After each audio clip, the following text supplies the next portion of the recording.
تاریخ کے آغاز میں وہ جانداروں کا شکاری تھا، وہ پھلوں، بیجوں، جڑوں وغیرہ کو تلاش کرتا تھا۔ جتنا زیادہ وہ جانداروں اور ان کے مسکن کے بارے میں جان لیتا تھا، اتنا زیادہ کامیابی سے شکاری بھی ہوتا تھا، یعنی اتنا کامیاب شکاری ہوتا تھا۔ اس طرح جتنا زیادہ پودوں کے بارے میں جان لیتا تھا، اتنا وہ زیادہ کھانے کے قابل پودوں کا دوسرے پودوں سے فرق کر لیتا تھا، یعنی کون سے پودے اچھے ہیں، کون سے اچھے نہیں ہیں، کون سے پودوں کے یہ پھل ہیں، کون سے پودوں کے یہ پھل ہیں۔ اور جتنا وہ زیادہ جان لیتا تھا، وہ اتنا کامیاب شکاری کہلاتا تھا۔ اس لیے انسان کو کہا جاتا ہے کہ وہ ہمیشہ سے بایولوجسٹ رہا ہے۔ بایولوجیکل میتھڈ سے کیا مراد ہے؟ وہ سائنٹیفک میتھڈ، یعنی وہ سائنسی طریقہ جس میں بایولوجیکل پرابلم کو حل کیا جاتا ہے، جن میں بیالوجی کے مسئلے حل کیے جاتے ہیں، بایولوجیکل میتھڈ کہلاتا ہے۔ میتھڈ طریقہ۔ انکوبیشن پیریڈ سے کیا مراد ہے؟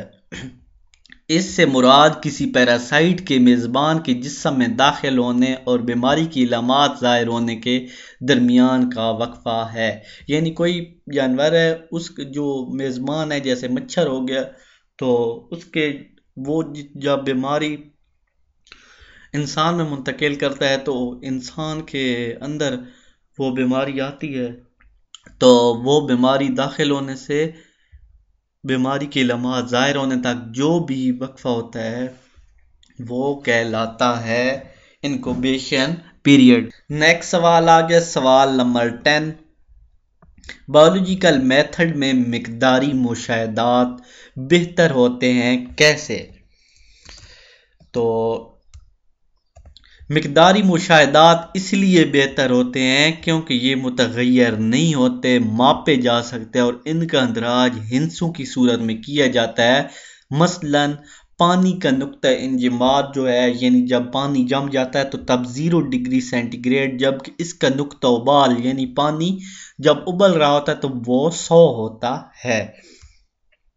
سوال نمبر 11 ہمارے سامنے ہے، اے ایف اے کنگ کے 2 مشاہدات لکھیں۔ یہ ایک سائنسدان ہے۔ اے ایف اے کنگ کے 2 مشاہدات: جو لوگ کمروں سے باہر سوتے ہیں ان کو اندر سونے والوں کی نسبت ملیریا ہونے کے چانسز زیادہ ہوتے ہیں، یعنی اندر مچھر کم آتے ہیں تو کم ملیریا ہوتا ہے، زیادہ جو باہر سوتے ہیں ان کو ہوتا ہے۔ نمبر 2، وہ لوگ جو باریک جالیوں کی بنی نیٹ کے نیچے سوتے ہیں جسے ہم مچھردانی کہتے ہیں، ان کو دوسروں کی نسبت ملیریا ہونے کے چانسز کم ہوتے ہیں، یعنی جو ان جالیوں میں سوتے ہیں جس کو مچھردانی کہتے ہیں تو ان کو ملیریا کم ہوتا ہے، جو باہر سوتے ہیں ان کو ملیریا زیادہ ہوتا ہے۔ نیکسٹ سوال آ گیا، ڈیڈکشن میں استعمال ہونے والے 2 الفاظ لکھیں۔ ڈیڈکشن میں استعمال ہونے والے 2 الفاظ اگر اور تب استعمال کیے جاتے ہیں۔ نیکسٹ سوال نمبر 13، کیولکس اور ایڈیز مچھر میں کیا فرق ہے؟ تو کیولکس مچھر بے ترتیب انسان اور چڑیا میں ملیریا پھیلاتا ہے، ایڈیز مچھر ڈینگی وائرس کے پھیلنے کا سبب بنتا ہے۔ نیکسٹ آ گیا، سائنٹیفک میتھڈ کیا ہے؟ سائنٹیفک سائنسی اور میتھڈ طریقہ: تمام سائنسدان جن میں کیمسٹس اور بایولوجسٹس اور فزسٹس یعنی فزکس والے نئے نظریات بنانے اور جانچنے کے لیے ایک طریقہ کار استعمال کرتے ہیں، اس کو کیا کہتے ہیں؟ Scientific method. تجربات میں کنٹرول سے کیا مراد؟ سائنس میں جب بھی کوئی تجربہ کیا جاتا ہے یہ ایک کنٹرول تجربہ ہوتا ہے، اس میں سائنسدان ایک تجرباتی گروپ کا مقابلہ ایک گروپ کنٹرول گروپ کے ساتھ کرتا ہے، دونوں گروپس کو ایک جیسے حالات میں رکھا جاتا ہے سوائے جانچے جانے والے متغیر کے۔ مثال کے طور پر فوٹو سنتھیسس کے لیے کاربن ڈائی آکسائڈ کی ضرورت کو ٹیسٹ کرنے کے لیے بایولوجسٹ ایک کنٹرول گروپ یعنی ایک پودا جس کو کاربن ڈائی آکسائڈ مہیا کی گئی ہو کا مقابلہ ایک تجرباتی گروپ میں کرتے ہیں، اور اس پودے سے جس کو کاربن ڈائی آکسائڈ نہیں دی گئی سے کرے گا، یعنی ایک پودا جس کو کاربن ڈائی آکسائڈ ملی ہے اور ایک کو نہیں، تو اس کا مقابلہ دوسرے سے کیا جائے گا۔ کاربن ڈائی آکسائڈ کا ضروری ہونا اس وقت ثابت ہوگا جب کنٹرول گروپ میں فوٹو سنتھیسس ہو رہی ہو اور تجرباتی گروپ میں نہیں۔ ٹھیک ہو گیا؟ ڈیڈکشن کیسے بنائی جاتی ہے، مثال دیجئے۔ سوال نمبر آ گیا 16۔ اگلے مرحلہ میں بایولوجسٹ ہائپوتھیسس سے ڈیڈکشن نکالتا ہے۔ اس مقصد کے لیے ایک ہائپوتھیسس کو درست مانا جاتا ہے اور اس سے متوقع نتائج حاصل کی جاتے ہیں۔ یہ متوقع نتائج ڈیڈکشن کہلاتے ہیں۔ نیکسٹ سوال آ گیا 17۔ ڈیڈکشن اور تھیوری میں فرق کیا ہے؟ ڈیڈکشن کو ہائپوتھیسس کے منطقی کہا جاتا ہے۔ اس مقصد کے لیے ایک ہائپوتھیسس کو درست مانا جاتا ہے اور اس سے متوقع نتائج حاصل کیے جاتے ہیں۔ یہ متوقع نتائج ڈیڈکشن کہلاتے ہیں۔ ایسے ہائپوتھیسس جو وقت کے امتحان میں قائم رہیں، یعنی اکثر ٹیسٹ کیے جاتے ہیں اور کبھی مسترد نہ ہوں، تھیوریز کہلاتے ہیں۔ ایک تھیوری کو ثبوتوں کا بہت سہارا ہوتا ہے، مثال کے طور پر ارتقاء کی تھیوری۔ سوال نمبر آ گیا 18۔ ڈینگی بخار سے بچاؤ کے اقدامات لکھیں۔ ڈینگی بخار سے بچاؤ کے لیے مندرجہ ذیل اقدامات کریں۔ پانی کو زیادہ عرصے تک ایک جگہ کھڑا نہ رہنے دیں۔ نمبر 2، صاف پانی کے برتنوں کو ڈھانپ کر رکھیں۔ نمبر 3 پہ پرانے ٹائروں کو مناسب طریقے سے ٹھکانے لگایا جائے، یعنی ان کو بھی جلایا جائے یا کہیں اور کام میں لگایا جائے۔ ڈینگی بخار کو پھیلانے والے مچھر کا نام لکھیں۔ ڈینگی بخار جو پھیلاتا ہے وہ کون سا مچھر ہے؟ ایڈیز مچھر۔ نتائج کا خلاصہ کیسے کیا جاتا ہے؟ بایولوجسٹ تجربات سے حاصل ہونے والا حقیقی مقداری ڈیٹا اکٹھا کرتا ہے۔ ہر گروپ سے حاصل ہونے والا ڈیٹا اس کی اوسط نکالا جاتا ہے، اور ان کا شماریاتی موازنہ کیا جاتا ہے۔ حتمی نتیجہ کے لیے بھی بایولوجسٹ شماریاتی تجربہ کرتے ہیں یا تجزیہ کرتے ہیں۔ سوال نمبر 21۔ انسان میں ملیریا اور ڈینگی فیور پھیلانے والے مچھروں کے نام لکھیں۔ ڈینگی فیور یعنی بخار، ڈینگی بخار پھیلاتے ہیں مچھروں کے نام۔ ملیریا پھیلانے والے مچھر کا نام اینوفیلیز مچھر ہے۔ مادہ اینوفیلیز ملیریا کا سبب بنتے ہیں۔ ڈینگی فیور کا باعث بننے والے مچھر کا نام ایڈیز مچھر ہے۔ ملیریا کے 2 کنٹرول لکھیے۔ ملیریا کے پھیلاؤ کو روکنے کے لیے مندرجہ ذیل باتوں کا خیال رکھنا چاہیے۔ نمبر 1، مچھروں کی افزائش نسل نہ ہونے دیں۔ مچھر مار سپرے استعمال کیا جائے۔ 23 نمبر کوسٹن، ڈینگی بخار میں خون کیوں بہتا ہے؟ ڈینگی وائرس خون کی خلیوں کو توڑتا ہے اور ساتھ میں بلڈ ویسل کو بھی نقصان پہنچاتا ہے۔ بلڈ ویسل کے کمزور ہو جانے کی وجہ سے خون باہر بہتا ہے۔ اس کے بعد سوال نمبر آ گیا 24۔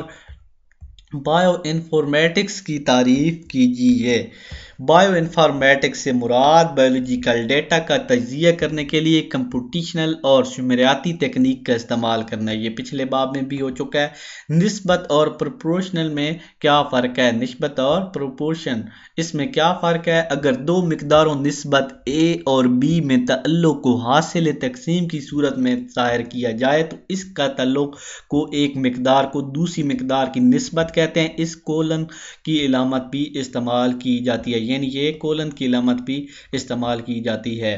پروپورشن سے مراد 2 مقداروں کے تناسب کو ملانا۔ اس مقدار کے لیے برابر کی نشانی استعمال کی جاتی ہے۔ مثال کے طور پر A نسبت B برابر ہے C نسبت D، اور تناسب کے لیے C نسبت D کے درمیان ایک پروپورشن ہے۔ اس پروپورشن کو A نسبت D پروپورشن C نسبت D لکھ کر بھی ظاہر کیا جاتا ہے۔ نیکسٹ آ گیا تناسب کی تعریف کریں۔ جب 2 مقداروں مثلا A اور B میں تعلق کو حاصل کر تقسیم کی صورت میں ظاہر کیا جائے تو ایسے تعلق کو ایک مقدار کا دوسرے کے ساتھ نسبت کہتے ہیں۔ پھر تیسرا باب آ گیا، یعنی تناسب کی تعریف یہ کرنی ہے کہ 2 مقداریں ہوں A اور B، ان میں تعلق کو ظاہر کرنا ہو تقسیم کی صورت میں تو ان کو نسبت کی صورت میں لکھا جاتا ہے۔ امید ہے آپ کو میری ویڈیو اچھی لگے گی۔ چینل کو ضرور سبسکرائب کریں، دعا ضرور کریں اللہ تعالیٰ آپ سب کو بھی کامیاب کرے اور اللہ تعالیٰ مجھے بھی کامیابیاں عطا کریں۔ آپ سب سے دعاؤں کی ریکویسٹ ہے، آخر میں دعا ہے، اللہ تعالیٰ آپ سب کو کامیاب کریں۔ اللہ حافظ۔